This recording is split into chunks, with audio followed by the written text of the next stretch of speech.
Hi, this video will discuss the welfare impacts when there's a price ceiling.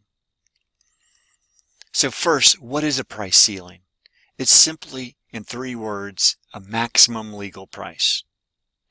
If the government sets a price ceiling below the competitive price, this will be a binding price ceiling.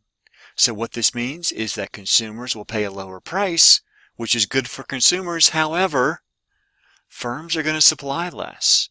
So we can expect to see shortages and also a deadweight loss created from this price ceiling. So let's show this graphically, this price ceiling and shortages that we're referring to. So here's an example of a binding price ceiling. And when we attack questions like this, the first thing we want to do is say, what would be the equilibrium prices and quantities if the ceiling didn't exist? If there were no price ceiling or price floor, then we would be at equilibrium point E1, the price would be P1, and the output would be Q1. But along comes this price ceiling that says, hey, the most you can charge is this P bar, and which corresponds to price P2. So that's the cap. You can't get higher than the cap. So this then makes P1, it rules out P1, the old equilibrium price. We can't get there. P2 is the highest price we can get. So if the new price is P2, is there a consumer surplus? And how much output is produced? So the price is P2, you're getting paid P2, the supplier only wants to supply Q2. So this is the amount that's supplied.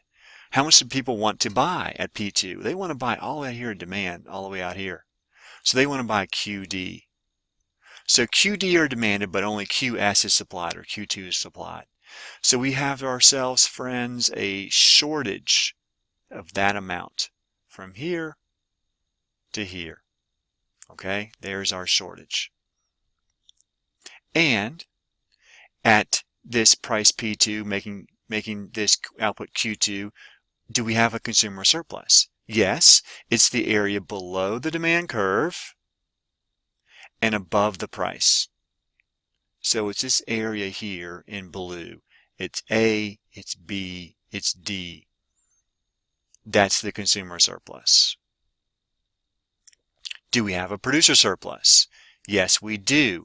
It's going to be the area above the supply curve or marginal cost curve and below the price at P2. So just area F is producer surplus. There's producer surplus. So where's our total surplus? It's going to be these areas A, B, D, and F. Now, if we didn't have a ceiling, our equilibrium would be here, and our total surplus would be all these areas, A, B, C, D, E, and F. So what is society missing out on? These areas here, C and E. Those are our deadweight loss from this binding price ceiling. So this video has shown that when you have a binding price ceiling, this creates a deadweight loss, which is not good for society. It also creates a shortage, which is also not good for those who are wanting shoes but can't buy them. And last comment, just because you have a price control, don't automatically assume, of course, that will be the price. It will be the price if it's a binding price control. But if this price ceiling were, for example, set up here at P3, that would be a non-binding price control. If that were the price control imposed, a price ceiling here wouldn't have an effect because the price could still get to P1. If we had a price ceiling at P3, the price can't go above P3, but it can go below it. So keep that in mind. Ask yourself when you see a price control, is it binding or is it not binding?